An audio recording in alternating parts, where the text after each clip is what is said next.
বাচ্চা ভয় পায়, আতঙ্ক, জ্বর মোটে ছাড়াই না, বাচ্চা শুকাতে শুকাতে শুকায় যাচ্ছে।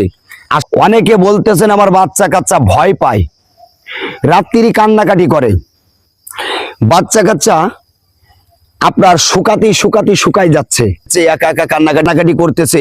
এই আল্লাহ সৃষ্টি করা এমন একটা কুদরতি গাছ আমি আপনাদের সঙ্গে পরিচয় করাবো। এই গাছের দ্বারাই ওই বাচ্চার ওই রাত্রি জ্বর হয়, কালা জ্বর বলে বা রাইতে জ্বর বলে, এই রাইতে জ্বরকে ভালো করবেন কিভাবে এবং ভয় পাওয়া ভালো করবেন কিভাবে, বা ভয় পেয়েছে বা ভয় পাচ্ছে, এই জাতীয় থেকে মুক্তি পাবেন কি গাছের ধারাই, আল্লাহ সৃষ্টি করা গাছ আমি আপনাদেরকে চিনাই। আসেন, এই দেখেন একটা গাছ, এই গাছটাকে চেনেন নাকি? দেখেন সড়া গাছ। আর এই সড়া গাছ হিন্দু যারা তারাই কিন্তু এই সড়া গাছের তলায় কিন্তু পুজো মন্দির করে থাকে। এই সড়া গাছটা এমন একটা যে জেন ভূতের আসর পর্যন্ত সড়া গাছে হয়, জেনে বসত করে। এই সড়া গাছ এমন একটা মারাত্মক জিনিস। তবে এই গাছটা ব্যবহার বা কিভাবে তুলবেন, কিভাবে কাজ করবেন, এই সড়া গাছটা আপনাদের কি নামে চেন আমি জানি না, আমাদের এলাকায় সড়া গাছ বলে।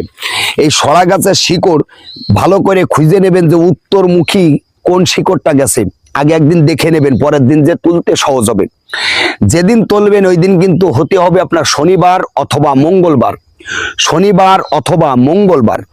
শনিবার মঙ্গলবার তুলবে একেবারে কাইলিয়ে সন্ধ্যের সময় বলে, আপনার মাগরিবের আজান দেশে এইরম টাইমে আপনি গাছের গোড়ায় আসবেন, উত্তরমুখী মুখ দিয়ে বসে শিকড়টারে খুঁজে বাইর করে ওই শিকড়টারে দম ধরে আপনি বলবেন গাছের গোড়ায়, গাছ তুমি জাগো, যে কাজে লাগাই সেই কাজে লাগো, দোহাই গাছ তোর, আমার বাচ্চার ভয় থেকে তুই মুক্তি করিস, বিসমিল্লাহির রহমানুর রহিম, আল্লাহু আকবার।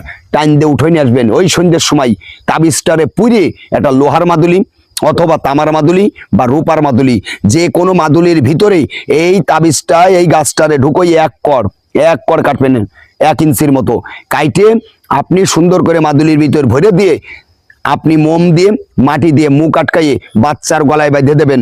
আজকে থেকে বাচ্চা ভয় পাবে না, ভয় পাওয়া থাকলেও কেটে যাবে ইনশাল্লাহ।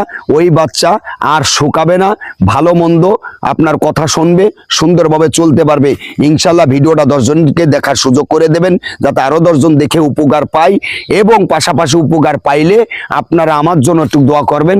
আমি কবিরাজ মিলন সর্দার। সবাই ভালো থাকবেন, সুস্থ থাকবেন, আল্লাহ হাফেজ।